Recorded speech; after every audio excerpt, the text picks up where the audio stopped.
Speaking in his signature style, welcome to Howard's Opinion, the podcast where we dive into the most intriguing stories in the world of sports.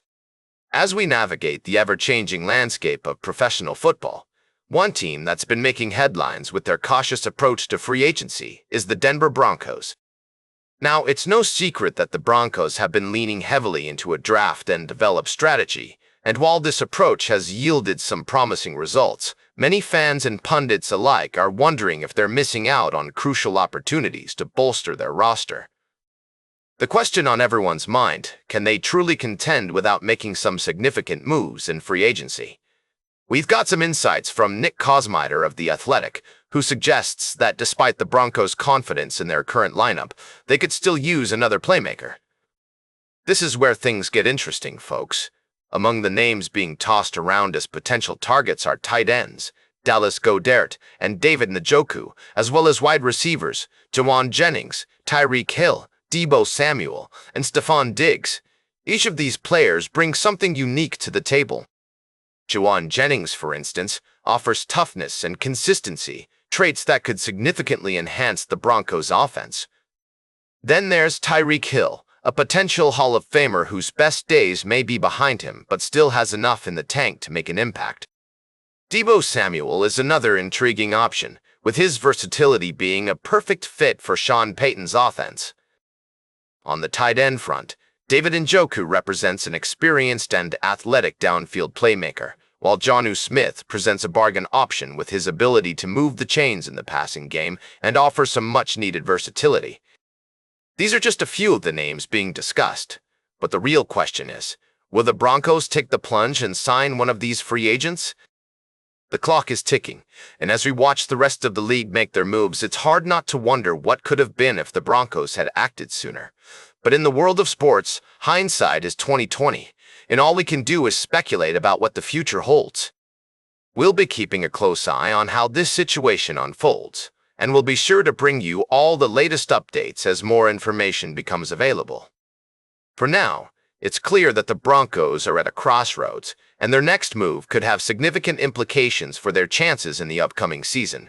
We'll be right back with more fascinating sports news on Howard's Opinion. Welcome back to Howard's Opinion, folks. We're diving into the world of golf, where the excitement is always palpable. Today, we're focusing on the LIV Golf Tournament in Singapore, which saw some incredible action unfold. Bryson DeChambeau emerged victorious, claiming his title after a thrilling playoff against Richard T. Lee. This win not only showcases DeChambeau's skill, but also highlights the competitive spirit of LIV golf. DeChambeau's journey to the top was nothing short of impressive. He navigated through challenging conditions and stiff competition, ultimately facing off against Lee in a playoff that kept spectators on the edge of their seats. The respect between these golfers is evident, with DeChambeau praising Lee's performance and acknowledging him as a real superstar in the sport.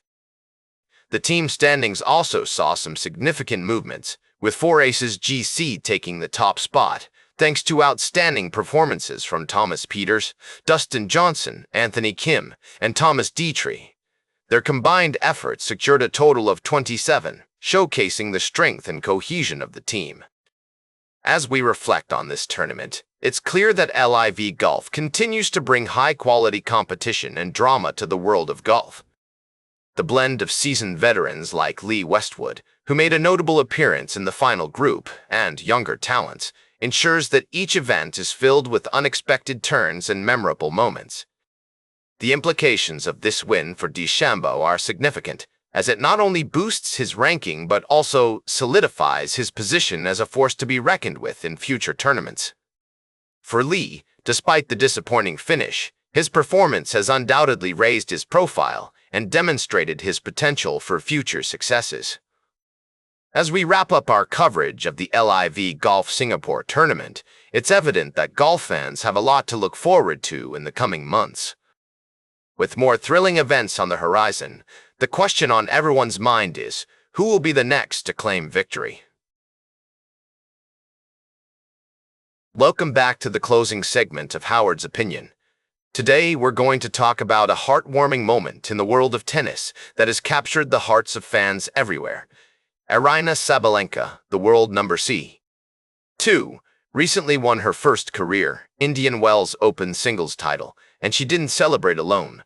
Her adorable Cavalier King Charles Spaniel, Ash, joined her on the court, and their special moment together quickly went viral on social media.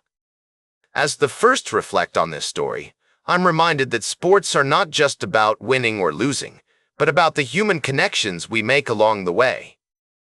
Sabalenka's dominance on the court is undeniable, but it's her relationship with Ash that has endeared her to fans and made her a beloved figure in the tennis world. This moment also highlights the importance of mental health and self-care in sports. Having a support system, whether it's a family member, friend, or even a pet, can make all the difference in an athlete's performance and overall well-being. Sabalenka's decision to share her moments with Ash on social media has not only brought joy to her fans, but also helped to reduce stress and anxiety. As we look at the broader context of sports, it's clear that these kinds of stories are becoming more prevalent. Athletes are no longer just seen as one-dimensional figures, but as complex individuals with their own personalities, interests, and passions. This shift in perception has helped to humanize athletes and make them more relatable to fans. In conclusion, the story of Aryna Sabalenka and Ash is a reminder that sports are about so much more than just winning or losing. It's about the connections we make, the relationships we build, and the joy we experience along the way. As we wrap up today's episode of Howard's Opinion, I want to leave you with a thought. What if we could all learn to appreciate the little moments in life, like Sabalenka and Ash's special celebration, and use them as inspiration to make our own lives more meaningful and fulfilling? That's all for today's Howard's Opinion. Remember to like, share, and subscribe, and until next time, keep your head in the game.